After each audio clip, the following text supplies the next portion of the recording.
Videos देखने के लिए सब्सक्राइब करें जनसत्ता.com, बेल आइकन दबाकर पाएं लेटेस्ट नोटिफिकेशंस।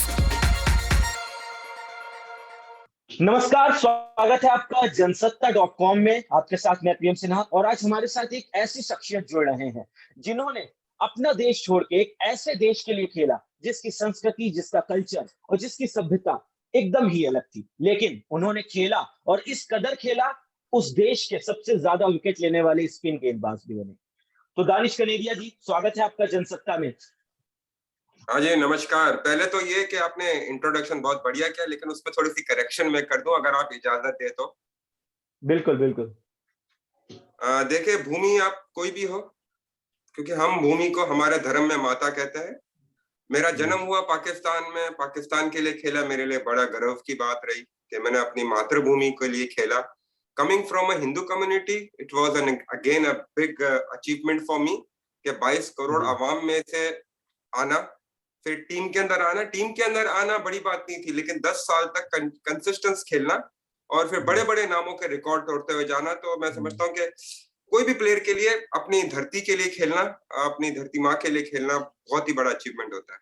बहुत बड़ा अचीवमेंट था, बिल्कुल। तो प्रेजेंटली आई थिंक आप लंदन में हैं, ओमिक्रॉन का खतरा बढ़ रहा है, तो क्या कुछ माहौल है, कैसे हैं आप, कैसा क्या फील कर रहे हैं इस समय? क्या है, एवरीवेयर इज ओमिक्रॉन। ये देखिए, एक वायरस तो है, एक लहर है एवरी टाइम। ये जो है तीसरी लहर, चौथी लहर, पता नहीं कितनी लहरें आना बाकी है, पता नहीं है, but we have to live with this now.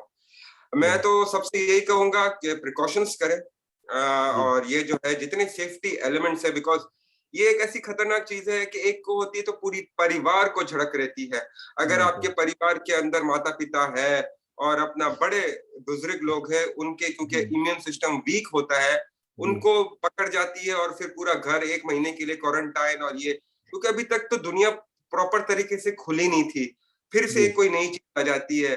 लेकिन हमें एज एन इंडिविजुअल, देखिए गवर्नमेंट का काम है वो हमें बोलेगी, लेकिन एज एन इंडिविजुअल हमें वो चीज वैक्सीनेशन करना है, अपने आप को बूस्टर्स लेने हैं टाइम पे, सैनिटाइज करना है, साफ सुथराई का ख्याल रखना। और हमारा धर्म भी हमें यही सिखाता है कि हमें सफाई के अंदर बहुत ख्याल रखना चाहिए।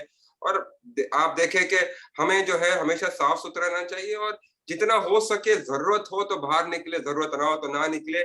तो ये बहुत सारी चीजों के सब जगह पर है। क्रिसमस का टाइम है, यहाँ पर एवरीबडी जो है लगे हुए हैं, वेदर चेंज है, ठंडा मौसम आ चुका है, सबके दिलो दिमाग में एक डर बैठ गया है। एंजॉयमेंट अपनी जगह पे करते हैं, लॉकडाउन जैसी स्थिति है उधर? सॉरी, लॉकडाउन जैसी स्थिति है? नहीं, लॉकडाउन जैसी स्थिति तो नहीं है, क्योंकि मैं अपना लंदन में पहले मैं था। आई हैव कम आउट, मैं लंदन से निकल गया था, मैं यूएसए में हूँ। तो यहाँ पर भी वही है सिचुएशन। आज ही पता चला कि डोमेस्टिक फ्लाइट से जो है वो कैंसिल कर दी गई है और काफी जगहों के ऊपर लॉकडाउन की सिचुएशन बन गई है। बट भगवान से यही प्रार्थना है कि भगवान सबको अपने आशीर्वाद दे और सबका ख्याल रखे। बिल्कुल। तो दानिश जी, क्रिकेट की बात पे आते हैं। हरभजन सिंह बिल्कुल। ने आज रिटायरमेंट की ऐलान कर दिया है, तो कुछ आप उनके लिए कहना चाहेंगे? क्या आपका ऑन फील्ड, ऑफ फील्ड कैसा रिश्ता था उनके साथ? भज्जी के साथ, he is been a great ambassador for team India, taking so many wicket, a terminator. Bowling करने आता था तो टीमों के छक्के उड़ा देता था। उसके बॉल के जब भी खेला है, दिलो जान से खेला है टीम इंडिया के लिए, विकेट प्रोड्यूस किए, मैच विनिंग स्पेल्स है उसके। मेरा उसके साथ जो है बड़ा जबरदस्त एक टाइम स्पेंड हुआ 2005 से, जब हमारा बायलैटरल सीरीज शुरू हुई थी। फिर हम इंडिया भी आए थे, बड़ा अच्छा रिसेप्शन दिया। जब ये पाकिस्तान आए थे तो तब हमारे लोगों ने, हमने सबने जो है बड़ा अच्छा एक रहता है कि ऑफ द फील्ड के अंदर कमरों में आना जाना, खाना पीना साथ खाना, और भज्जी के साथ बड़ा अच्छा टाइम निकला। Bhajji been a very good friend of mine के जब हम खेलते थे, और बड़ा अच्छा, मेरे ख्याल से भज्जी के साथ मैंने अपनी स्पिन बॉलिंग के हवाले से, उसने कभी डिस्कस किया, मैंने कभी डिस्कस किया बॉलिंग के हवाले से कि यार ये नहीं हो रहा, वो नहीं हो रहा, क्या करना चाहिए, इंडिया की विकेटें कैसे खेलती है। जब वो पाकिस्तान आए थे, पाकिस्तान में विकेटें स्लो होती है, क्या करना पड़ता है। और ऑफ द फील्ड भी एक बड़ा अच्छा रहा, he is been like a teammate, funful किस्म का बंदा रहा है, हमेशा जॉयफुल गाय, और हमेशा मस्ती मजाक करने वाला, और टीम को मेरे ख्याल से एक हमेशा लड़ाने वाला। और टीम के लिए एक जो कभी होती है सिचुएशन, खास तौर से ये तो टेस्ट क्रिकेट में बहुत आती है कि टायर्डनेस फील हो जाती है वो, लेकिन माहौल को हमेशा उठा के रखना, he was a person like that. और I had a wonderful time with Harbhajan Singh. Off the field and on the field, चाहे मैं उसको बॉलिंग कर रहा हूँ या वो मुझे बॉलिंग कर रहे हो, तो हमारा अक्सर रहता था कि भाई तू मुझे एक विकेट दे देगा तो मैं भी तेरे को एक विकेट दे दूंगा, तो इस तरह के चलता रहता है। But in the and I wish him all the very best for his next tenure, जो भी वो करे भगवान उसमें सफलता दे उनको, हरभजन सिंह को, and really being a great ambassador for team India. I really enjoyed playing against him, और जब भी साथ रहे तो we had a wonderful time, excellent time off the field as well. बिल्कुल बिल्कुल, हरभजन की शख्सियत ही कुछ ऐसी थी कि हर किसी के साथ वो काफी फन लिविंग हो जाते थे। अभी हाल ही में दानिश आपने T20 11 बनाई थी। कई लोगों ने आपसे सवाल भी किया, विराट कोहली को नहीं लिया, रोहित शर्मा को नहीं लिया, लेकिन मैं वो सवाल नहीं करूंगा, वो ठीक है, आपकी चॉइस है। लेकिन एक बहुत बढ़िया टेक आपने किया था, रविचंद्रन अश्विन को आपने वाइस कैप्टन बनाया था अपनी उस टीम में। रविचंद्रन अश्विन 2017 के बाद अभी 2021 में T20 वर्ल्ड कप में एकदम से उनकी वापसी हुई ब्लू जर्सी में। तो वाइस कैप्टन बनाने के पीछे रविचंद्रन अश्विन का क्या आपका टेक था उसका? रविचंद्रन अश्विन को वाइस कैप्टन बनाने के लिए दो कारण रहे मेरे लिए। मैंने बाबर आजम को, जो यंग है, नो डाउट बड़ा जबरदस्त प्लेयर है पाकिस्तान का, बड़ी परफॉर्मेंस देते हुए आ रहा है पूरे 3 साल के अंदर, T20 वर्ल्ड कप में आपने देखा। लेकिन उस यंग कैप्टन के साथ एक ऐसा प्लेयर जिसका एक्सपीरियंस एक्स्ट्राऑर्डिनरी हो, जो रविचंद्रन अश्विन को मैजिशियन मैं कहता हूँ, जितनी उसके पास सलाहियत है, वेरी वेल एजुकेटेड है, मास्टर्स किया हुआ उसने, और he knows in and out about cricket, और उसको क्रिकेट का नॉलेज बहुत ज्यादा है। एक तो बाबर आजम को बैक करने के लिए कि भाई कोई हो प्रॉब्लम तो वो अश्विन जो है उसको गाइड कर सके, उसको बैक कर सके। दूसरी चीज ये कि अश्विन को 2017 में, जैसा आपने बात की, बिल्कुल सही कहा, लेकिन उसने बाद जब कमबैक किया, इंडिया ने थोड़ा, विराट ने उसके साथ ज्यादती कर दी कि वर्ल्ड टेस्ट चैंपियनशिप के फाइनल में उसको नहीं खिलाया, उसको बाहर बैठा दिया, जो इंडिया को बहुत बड़ा नुकसान उठाना पड़ा उसकी वजह से। T20 वर्ल्ड कप के अंदर, इंपॉर्टेंट मैचेस के अंदर आपने रविचंद्रन अश्विन जैसे बॉलर को बाहर बैठा के रखा, जिसकी वजह से आपको न्यूजीलैंड से हार मिली, पाकिस्तान से हार मिली, क्योंकि एक एक्सपीरियंस ही बॉलर का बहुत इंपॉर्टेंट रोल अदा करता है। और अश्विन एक ऐसा क्रिकेटर रहा है, उसके ऊपर उस लड़के के पास मैं समझता हूँ कि उसके फिटनेस को देखते हुए अपने आप को मेंटेन करना, जिस तरह की उसकी परफॉर्मेंस रही है, हार्ड वर्किंग क्रिकेटर है, सोचता रहता है एवरी डे अपने बॉलिंग के ऊपर, एंगल्स के ऊपर सोचता है, क्योंकि ऑफ स्पिनर के पास आर्मरी इतनी नहीं होती जितना लेग स्पिनर के पास आर्मरी होती इतनी ज्यादा। तो बीइंग एन ऑफ स्पिनर वो इतनी ज्यादा आर्मरी क्रिएट करता है। तो मैं समझता हूँ कि ज्यादती हुई 3 साल के बाद उसको लेके आए, लेकिन कंसिस्टेंस नहीं खिलाया। लेकिन उसके बाद से जब भी वो खेल रहा है टीम इंडिया से, चाहे वो T20 हो, वनडे हो या टेस्ट क्रिकेट हो, इज टॉप परफॉर्मर। तो इसके लिए रविचंद्रन अश्विन मेरी टीम का हिस्सा रहे, और मैं बहुत जल्द जो है टेस्ट 11 जो है 2021 की भी करने जाऊंगा। तो मतलब मेरा ये नहीं होता कि वो इंडिया का प्लेयर है, ऑस्ट्रेलिया का प्लेयर है, श्रीलंका का प्लेयर है, वहां का प्लेयर है, जो परफॉर्मर रहा है, जो अपना टीम के लिए बेटरमेंट होता है, I would love to go for that. अभी T20 के अंदर लोगों ने, आपने बोला मैं सवाल नहीं करूंगा, लेकिन लोगों ने मुझे कहा कि जो है विराट कोहली, रोहित शर्मा नहीं, no doubt they have been doing well, but ये सीजन इतना अच्छा नहीं। लेकिन अगर मैं यहाँ बात करूं लाइम लिविंगस्टोन की, जो इंग्लैंड के बहुत ही जबरदस्त है, जो हिटिंग ऐसी करते हैं कि बॉल खेलते हैं तो ग्राउंड के बाहर ही जाता है, और पार्ट टाइम लेग स्पिन कर देते, हमने देखा दुबई में। तो समथिंग न्यू, एवरी टाइम वही चेहरे वही नाम, लेकिन something new should be there. कुछ नए के साथ पुराने का मिक्सचर किया गया है रविचंद्रन अश्विन को लेकर आपके पास। जी बिल्कुल ऐसा ही है, नए के साथ पुराने के उसका वो किया, बिल्कुल सही कहा आपने। चलिए, अब अगर हम बात कर लें, बाबर आजम की आपने बात की, बाबर आजम और विराट कोहली को लेकर काफी कंपैरिजन किए जाते हैं। कुछ ऐसे ही कंपैरिजन कुछ सालों पहले तक सचिन तेंदुलकर और विराट कोहली को लेकर किए जाते थे। हालांकि विराट कोहली ने कहा कि उन्होंने सचिन तेंदुलकर को देख के क्रिकेट खेलना सीखा। वहीं हमने बाबर आजम और विराट कोहली को भी T20 वर्ल्ड कप के मैच के बाद ही देखा कि एक दूसरे के गले लगते हुए। तो ये जो कंपैरिजन होता है क्रिकेट की दुनिया में, क्रिकेट के सिनेरियो में, इसके बारे में आप क्या कहेंगे दानिश जी? देखिए, कंपैरिजन आपको एक यहाँ पर, क्योंकि आजकल मीडिया, सोशल मीडिया इतना हो गया है कि वो प्लेयर को अभी तो वो खेलता नहीं, जैसे वो हम कहते हैं ना कि अंडे में से बच्चा निकला नहीं, उसको बना दिया सुपरस्टार जी। मतलब कि लेट हिम प्ले यार। विराट कोहली ने वो चीजें देखी है, अप एंड डाउन देखा है, he has performed everywhere, Australia हो, इंग्लैंड हो, साउथ अफ्रीका हो, इंडिया हो, कहीं भी हो। मैं उसकी कैप्टेंसी की बात नहीं कर रहा हूँ, बैटिंग एबिलिटी की बात कर रहा हूँ। उसने हर जगह परफॉर्म किया। when he had a bad patch, he came out from the bad patch, he performed। Babar Azam को जब हम कंपेयर करते, it's too early to compare. मैं हमेशा कहता हूँ too early. Sachin Tendulkar, he was a legend, उसकी बैटिंग और उसे कंपेयर करना मतलब वो बनता था। लेकिन बाबर आजम और विराट कोहली, बाबर आजम अगर 100 टेस्ट खेलता है और अपना 70-80 टेस्ट खेला हुआ होता है तो समझ आती कि हाँ भाई कंपेयर कर सकते हैं। लेकिन बाबर आजम को भी टाइम चाहिए कि बाबर आजम का जब बैट पैच आएगा तब उसमें से जब वो कैसे बाहर निकलेगा, वो सबसे बड़ा इम्तिहान होगा बाबर आजम के लिए। क्योंकि हर प्लेयर बैट पैच के पास इतना अच्छा नहीं निकलता है बाहर। जो वर्ल्ड क्लास प्लेयर बनते हैं, जिसकी हम तुलना करते हैं, लेजेंड्स कहते हैं, ब्रायन लारा हो गया, द्रविड़ हो गया, सचिन हो गया, विराट कोहली, मतलब कि बहुत सारे नाम हैं।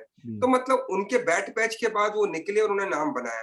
बाबर आजम का अभी स्टार्टिंग है, it is just a starting. No doubt he plays beautiful cover drive, he has excellent, he does everything very well. But मेरा शायद माइंड डिफरेंट है बाकी लोगों से, मैं कंपेयर नहीं करूंगा। मैं देखूंगा जब तक बाबर आजम अपने लिए, अपनी टीम के लिए कंसिस्टेंस टेस्ट क्रिकेट में, T20 वनडे मैं उसको साइड पे रखता हूँ। मेरे लिए अहम है test cricket, because test cricket is all about temperament, your physical fitness, your mental toughness, and आपका जो है ग्राफ ऊपर नीचे जाता रहता है। जब टेस्ट क्रिकेट में बाबर आजम कंसिस्टेंट रन्स करेगा तब मैं जाके तुलना करूंगा विराट के साथ। बिल्कुल, यही मैं सुनना चाह रहा था और यही मैं एक्सपेक्ट भी कर रहा था आंसर आपसे दानिश जी। दानिश जी, तो बात हो गई और क्रिकेटर्स के बारे में, दुनिया भर के क्रिकेट की बातें। आपकी अगर हम बात करें, PSL, Indian premier league, CPL, Danish को हम देखना चाहते हैं, लेकिन जो चीजें हुई हर किसी को पता है वो चीजें। रमीज राजा PCB चीफ बने हैं, तो क्या कुछ आपके फेवर में कुछ हुआ उससे? देखिए, चेयरमैन पाकिस्तान में तो ये होता है कि एवरीडे हम डिशेस चेंज करते रहते हैं। पाकिस्तान में भी यही होता है कि हर महीने नया चेयरमैन आ जाता है, 15 मिनट के बाद क्या हो जाएगा कुछ पता नहीं है भाई। उसका पल्ला भारी है तो वो आ जाएगा। पहले जो चेयरमैन आ गए उसके अंदर नजम सेट्टी टाइप लोगों ने क्रिकेट का बेड़ा गर्क किया। फिर इजाज भट्ट ने सबसे पहले आके बेड़ा गर्क किया क्रिकेट का। और बाकी जो चेयरमैन आए इससे पहले थे, मानी साहब को बहुत रिस्पेक्ट करता हूं मैं। उनके साथ जो टीम थी उन्होंने कुछ बेहतर नहीं किया ना। मानी साहब ने एक्सपेक्टेशन बना के रखी मेरे साथ, हम करेंगे आपके लिए कुछ करेंगे, लेकिन किसी ने कुछ नहीं किया। रमीज राजा साहब आए हुए, मैं उनको खुद भी पर्सनली भी जो है, जब मैं क्रिकेट खेलता था, he's been a commentator, he's an excellent guy, he knows in and out about cricket, whatever he's doing। But जहां तक मेरा सवाल है, देखे मुझे लोग हमेशा ये कहते हैं कि आप रिलीजन कार्ड प्ले करते हो। भाई मैं रिलीजन कार्ड प्ले नहीं करता हूँ, रिलीजन को साइड पे रखे। मैं एक ह्यूमैनिटेरियन ग्राउंड की बात करता हूँ बॉस, मैं ह्यूमैनिटेरियन ग्राउंड की। पाकिस्तान के अंदर 20 लड़के ऐसे होंगे जिन्होंने करप्शन की, जेल गए, 20 लड़के। वो तो 4 तो अलग ही थे ना, जो इंग्लैंड में पकड़े गए, जेल में गए, सब कुछ किया, वो तो अलग। उसके बाद PSL में कितने पकड़े गए? उमर अकमल हो गया, मतलब they are list, you name it. लेकिन दानिश कनेरिया जो 11 साल से रिक्वेस्ट कर रहा है और आपसे कह रहा है कि भाई आप मुझे रिहैब करने दे दो, मैं सर्व करना चाहता हूँ, I want to be part of cricket, मेरा लाइवलीहुड क्रिकेट है, I want to earn for my family. तो मेरे साथ ह्यूमैनिटेरियन ग्राउंड के ऊपर भी जस्टिस नहीं कर सकती पाकिस्तान क्रिकेट बोर्ड। 10 साल से मैंने सर्व किया अपने कंट्री को। आप इंग्लिश क्रिकेट बोर्ड के सामने आप अपने हाथ बांधे हुए। इंग्लिश क्रिकेट बोर्ड, आप मतलब कि बोर्ड का मतलब क्या होता है? पहले तो इनको समझ नहीं आती कि board, what is board. Player की वजह से बोर्ड है, बोर्ड की वजह से प्लेयर नहीं है। प्लेयर है तो बोर्ड है। मतलब एवरी कंट्री अपने बोर्ड जो होता है वो अपने प्लेयर्स की प्रोटेक्ट करता है, संभालता है। लेकिन पाकिस्तान में भगवान, मतलब कि मुझे तो बहुत ही शर्म आती है कि खसूसन कुछ प्लेयरों के लिए बोर्ड बना हुआ है भाई, उनके लिए वो करना है। वसीम अकरम, वकार यूनिस, इंतमाम, ये मतलब कि जब आप बात करते हैं ना, एक हिस्ट्री रही है कि आप इन बड़े बड़े नामों की भी नाम आ चुके हैं। जस्टिस कयूम की रिपोर्ट सामने है जिसके अंदर लिखा है कि इनको बड़ी पोस्ट पे ओहदे नहीं मिलने चाहिए कभी भी, लेकिन वही लोग बोर्ड चला रहे हैं। मतलब उनके साथ जस्टिस, दानिश कनेर के साथ जस्टिस क्यों नहीं? तो इसके ऊपर एक ही आता है क्वेश्चन कि भाई माइनॉरिटी है। मैं 10 साल क्रिकेट खेली, 10 साल के अंदर I was going very fast कि मैंने अब्दुल कादिर साहब जो लेजेंडरी लेग स्पिनर थे उनका रिकॉर्ड तोड़ा, सकलैन भाई का रिकॉर्ड तोड़ा, मुशी भाई का रिकॉर्ड तोड़ा। I am the 4th highest wicket taker still for Pakistan. मेरे ऊपर है इमरान खान जो प्रेसिडेंट ऑफ पाकिस्तान है, जो प्राइम मिनिस्टर ऑफ पाकिस्तान है, सॉरी वो है, फिर वकार यूनिस, वसीम अकरम। मतलब तो मैं अपना रिकॉर्ड अगर तोड़ देता तो क्या हो जाता? मतलब कि पाकिस्तान की इज्जत बढ़ती ना, पाकिस्तान का नाम जुड़ा हुआ है ना मेरे साथ ये तो नहीं लिखा होता था मेरी शर्ट पे कि पाकिस्तान का लोगो और नीचे ब्रैकेट में हिंदू। ऐसा तो नहीं थी ना बात। लेकिन जहाँ रमीज राजा की बात है तो मैं आप लोग से प्लेटफॉर्म से, पाकिस्तान में बात करो तो पाकिस्तान वाले हमेशा उसको गलत एंगल ले लेते, रिलीजियस मैटर। मैं रिलीजन को बीच में नहीं ला रहा, लेकिन इंसानियत और एक ह्यूमैनिटेरियन ग्राउंड पे क्या रमीज राजा मेरी हेल्प कर सकता है, क्या रमीज राजा जो है मेरे मैटर को क्लियर कर सकते हैं। मैं अभी इंटरनेशनल क्रिकेट तो नहीं खेल सकता हूँ, लेकिन आई वांट टू सर्व। जो मेरे पास आर्ट है लेग स्पिन का, मैं बच्चों को देना चाहता हूँ। आप मुझे बता दें कि जितनी टेस्ट क्रिकेट टीम खेल रही है, we have none leg spinner playing for their country. एक लेग स्पिनर नहीं खेल रहा टेस्ट क्रिकेट में। T20 में हम देखते हैं, लेकिन टेस्ट क्रिकेट से लेग स्पिनर गायब हो चुके हैं। इवन ऑस्ट्रेलिया, जहां पर लेजेंडरी शेन वॉर्न के बाद कोई नहीं आया, नेथन लायन बॉलिंग कर रहा है। तो मतलब पाकिस्तान में भी कोई भी नहीं है। But I want to serve. जहां आईपीएल की बात हो, सीपीएल की बात हो, any franchise, I would love to work with any team. चाहे वो गुजरात की टीम जो अभी भी रिसेंटली आई है, क्योंकि मेरा फोर फादर्स गुजरात से रहे हैं, क्योंकि मैं खुद एक गुजराती हूँ, तो मैं काम करना चाहूंगा। लेकिन आप लोग ने एक ऐसा मुझ पे पाबंदी लगाई है लाइफ टाइम के लिए कि मैं काम ही नहीं कर सकता हूँ। आप मुझे चाहते ही नहीं है कि मैं आके काम करूं, लोगों के साथ मिलूं, काम करूं और अच्छे से वो करूं। यहाँ पर तो कितने लोगों ने अपने मुल्क को बेच दिया, गद्दार हो चुके हैं, लेकिन उनको सर का ताज बना के बैठाया हुआ है।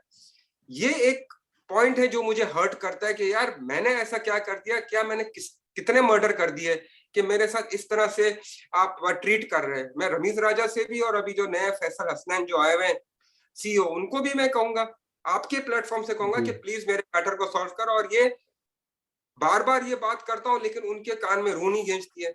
और मेरे ख्याल से रमीज राजा जब बात करते हैं कि हमें जो है पाकिस्तान में, जैसे इंडिया का स्ट्रक्चर है, इंडिया के जो पावर हाउसेस है, उनकी वजह से पाकिस्तान क्रिकेट चल रही है, तो उनका जो तरीकेकार है वो भी अपनाना सीखे। फिर जिस तरह वो अपने प्लेयर्स की रिस्पेक्ट करता है, प्लेयर्स की प्रोटेक्ट करता है। बहुत सारे केसेस हुए थे, मतलब सुरेश रैना का केस रहा है, बीसीसीआई का श्रीलंका वाला मैटर था एक बहुत बड़ा। बीसीसीआई हैंडेड इट ब्यूटीफुली, अपने प्लेयर को प्रोटेक्ट किया, को रिस्पेक्ट दी। लेकिन पैसों के लिए पीछे जाएंगे, लेकिन प्लेयर की। पीसीबी ने भी प्रोटेक्ट किया था दीदी कुछ प्लेयर्स जी, को। पीसीबी ने भी प्रोटेक्ट किया है कुछ प्लेयर्स को। पीसीबी ने, मैं कह कई रहा हूँ सारे कुछ नाम है, मोहम्मद ब्लू उनको प्रोटेक्ट किया, मोहम्मद आमिर को प्रोटेक्ट किया। क्या दिया आखिरी में जाके उस, मतलब कि वो खेला, फिर बोला रिटायरमेंट, मैं नहीं खेलूंगा टेस्ट क्रिकेट, इंग्लैंड जाके ले लिया। मतलब कि वहां जाके रहना शुरू कर दिया। आप जो जेलों गए, जिनके साथ आपने, जिन्होंने मुल्क को बेच दिया। मेरा मैटर तो एक काउंटी का था, पुलिस ने क्लियर कर दिया। डिसिप्लिन मैटर पे आपने मेरा साथ नहीं दिया, और मेरे पर जो इल्जामात लगे, गलत इल्जामात लगे, जिसका कोई प्रूफ भी नहीं था, उसके बावजूद आप लोग मेरे साथ ये ट्रीट करते हो। फिर पाकिस्तान वाले कहते हैं कि मैं रिलीजियस कार्ड पहनता हूँ। Shame on them, seriously I feel pity के इतने अनएजुकेशनल लोग हैं ना वहां पर, कि उनको समझ ही नहीं आती कि what I am talking about.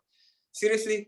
को क्रिकेटर्स का कितना सपोर्ट रहता है आपको? मैंने हाल ही में देखा था, ड्रेसिंग रूम विवाद एक सामने आया था, उसमें शोएब अख्तर ने आपका थोड़ा समर्थन किया था।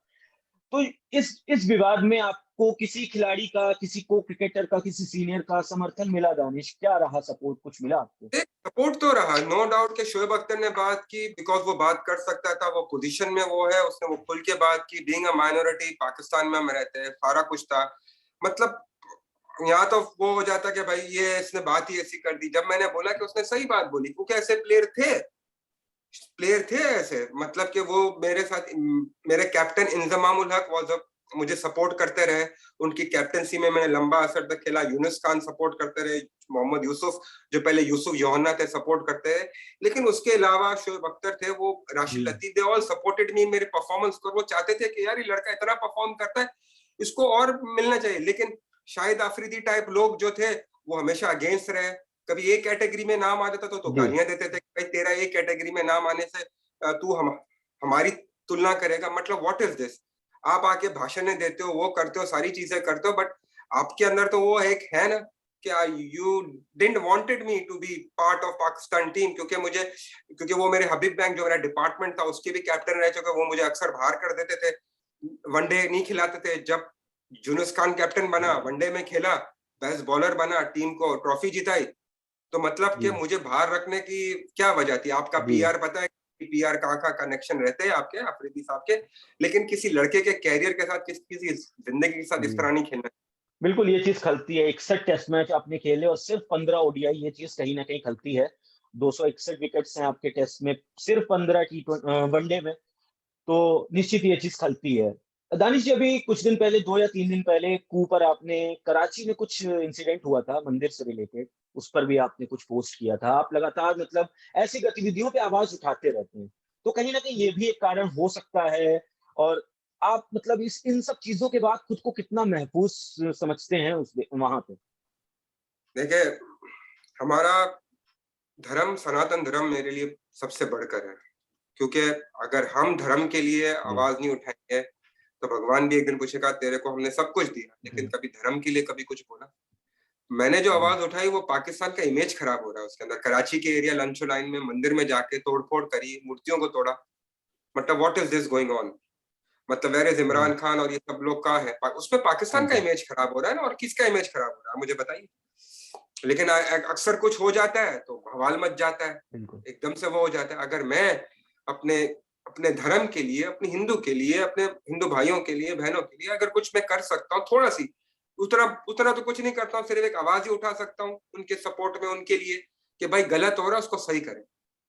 तो आई डोंट थिंक सो कि मैंने कुछ गलत बात की। जी, और उसके अंदर पाकिस्तान की बात आ रही थी, क्योंकि जिस कंट्री से जी, हम खेले उसने हमें नाम दिया, इज्जत दी, उस कंट्री की बात आ रही थी, हमारे उस कंट्री जी, की जहां पर हमने भगवान आज आप मुझसे बात कर रहे हैं क्योंकि मैं पाकिस्तान को रिप्रेजेंट किया, इसकी वजह से बात कर रहे हैं। अगर मैं कराची को रिप्रेजेंट कर रहा होता तो आप मुझसे बात भी नहीं करते ना, आप मुझे पहचानते भी नहीं। तो because of that, being an ambassador of Pakistan, जहां पाकिस्तान का इमेज खराब हो रहा था, उसके ऊपर मैं जी, हमेशा उठाता हूँ कि ऐसा नहीं होना चाहिए। सारे रिलीजन की रिस्पेक्ट करनी चाहिए, हर किसी को चाहिए कि हर धर्म की रिस्पेक्ट करे। और हमारा धर्म तो हमेशा प्यार, मोहब्बत और इज्जत ही फैलाता है, मतलब प्यार ही फैलाता है, और सब धर्म ही यही जी, चीज फैलाते हैं। तो हमें अपने धर्म से प्यार करना चाहिए और दूसरे धर्म की भी रिस्पेक्ट करनी चाहिए। कहने का मकसद है कि कोई किसी को बाउंड नहीं करना चाहिए। जब पाकिस्तान का जी, हम फ्लैग देखते हैं और कहते हैं कि white flag is for minorities, तो माइनॉरिटीज को उसका हक मिलना चाहिए। They have full right. जो कहते हैं ना कि ग्रीन जी, फ्लैग के साथ व्हाइट जो फ्लैग के अंदर जुड़ा हुआ है वो माइनॉरिटी का है, तो माइनॉरिटी को राइट मिलने चाहिए। मैं अभी तक आवाज उठा रहा हूं, अभी तक अपने मैटर के लिए, बीइंग अ सिटीजन, अभी तक सिटीजन पाकिस्तान का, कि मैं भाई जी, मुझे आप इंसानियत दे दे, मुझे अपना ह्यूमैनिटेरियन ग्राउंड पे जस्ट लेट मी गो। मतलब मुझे अभी तक इंसाफ नहीं मिला। मुझे इमरान खान भी पता नहीं सुनते नहीं सुनते, बातें बड़ी बड़ी करता है, लेकिन I don't know where he is, कि उनको बिल्कुल मैटर को सोचना चाहिए कि एक माइनॉरिटी के साथ क्या हो रहा है, माइनॉरिटी सिटीजन के लोगों के साथ उनकी जो इबादत गाहें हैं उधर क्या हो रहा है, उस पर एक्शन फौरन फौरन लेना चाहिए और ऐसी चीजें नहीं जी, होनी चाहिए। कहने का मकसद ये है, रहता है हमेशा। और मेरा जब तक है, जहां तक आपने बात की, क्योंकि भगवान पे विश्वास है और भगवान ही प्रोटेक्शन करने वाला है, जी। और भगवान की प्रोटेक्शन की चतुर छाया में ये काम करते रहेंगे। बिल्कुल, हम भी आशा करते हैं दानिश जी, बिल्कुल जल्द से जल्द आपको न्याय मिलेगा। तो एक सवाल, मैं आखिरी सवाल आपसे पूछना चाहूँगा दानिश जी। सब लोग ये चीज़ जानना चाहते होंगे कि दानिश जी प्रेज़ेंट में क्या कर रहे हैं? प्रेज़ेंट में दानिश जी क्या कर रहे हैं? क्रिकेट को लेकर, अपनी पर्सनल लाइफ़ को लेकर, कहाँ का टूर, क्या कर रहे हैं आप? यार पर्सनल लाइफ देखिए, I have my own YouTube channel. भगवान के आशीर्वाद से लोग जुड़ते हैं, दैट्स द वन प्लेटफॉर्म जी, जहां मैं अपनी खुल की बात कर सकता हूँ। किसी की मेरे ऊपर वो नहीं होती है कि मैं ये नहीं बोलना है, क्योंकि अक्सर होता है ना कि टीवी चैनल में नहीं नहीं नहीं ये बात नहीं बोलनी है, इससे हमारी पीआर नहीं आएगी। मतलब जी, मैं, तो होता है मैं खुल के बोलता हूँ अपने चैनल पर, और भगवान के आशीर्वाद से आप जैसे भाई बंधु और बाकी भाइयों ने जो यूट्यूब मेरी फैमिली है सपोर्ट करती है, और बाकी सोशल मीडिया प्लेटफॉर्म है, कू का बड़ा जबरदस्त मेरे साथ रहा, सिलसिला चल रहा है कू के साथ। Koo has been an excellent app, वो ट्विटर के मुकाबले में आ गई है। और उसके अलावा बस अपना प्राइवेटली अगर कोई चीज आती है, कोई बच्चे को मदद करने की जरूरत होती है, कोचिंग होती है लेग स्पिन के हवाले से, और ये चीज होती है तो वो मैं करता रहता हूँ फॉर माई अर्निंग। और उसके अलावा कुछ ना कुछ चीजें करता रहता हूँ, कहीं सेवा वगैरह हो गई है, बहुत सारी ऐसी चीजें, कुछ ना कुछ अपने आप को बस बिजी रखता हूँ। अपने ऊपर वो नहीं आने देता हूँ कि यार मेरे साथ ये हुआ है, हम क्या। देखा था हमने हाल ही में कोरोना काल में भी आपने काफ़ी मदद की थी लोगों की। हाँ जी, मेरी तो कोशिश रहती है कि जितना मेरे से हो सके, और अपने आप को बस जी, बिजी रखता हूँ। और चाहता हूँ कि यार लाइफ स्टक ना हो जाए, फुल स्टॉप ना लगे, क्योंकि कुछ लोग ऐसे भी है पाकिस्तान में, कहते हैं कि भाई इतना सब कुछ हो गया तेरे साथ, इतना ये हो गया, फिर भी तू अपना लाइफ को वो करता। मैंने मेरा भगवान का आशीर्वाद है मेरे साथ, जब तक भगवान मेरे साथ है तो कुछ भी हो जी, जाए भगवान मुझे लेके चलेगा, इतना बिलीव है मुझे, और भगवान करेगा मेरे साथ, इंसाफ जरूर करेगा। जी। बिल्कुल, बिल्कुल, हम आशा करते हैं आपके साथ इंसाफ होगा। तो बहुत अच्छा लगा दानिश जी आपके साथ बातचीत करके, बहुत बहुत शुक्रिया आपका हमारे साथ जुड़ने के लिए। तो हम आशा करते हैं कि जिस चीज की आपने बात की, आपकी बात को सुना जाए, आपके खुद के देश में सुना जाए, उस बात को माना जाए और समझा जाए, और जल्द से जल्द आपको न्याय मिले। तो बहुत बहुत शुक्रिया दानिश जी एक बार फिर से आपका हमारे थैंक यू। साथ जुड़ने के लिए। जितने भी व्यूअर्स देख रहे हैं, सभी लोग अपने कमेंट्स करिए, अपने लाइक्स दीजिए और अपने व्यूज जरूर बताइए कमेंट्स करके, और हमारी यूट्यूब चैनल जनसत्ता को सब्सक्राइब करना बिल्कुल ना भूलें, और नोटिफिकेशन के लिए बेल आइकन को जरूर प्रेस करें। धन्यवाद।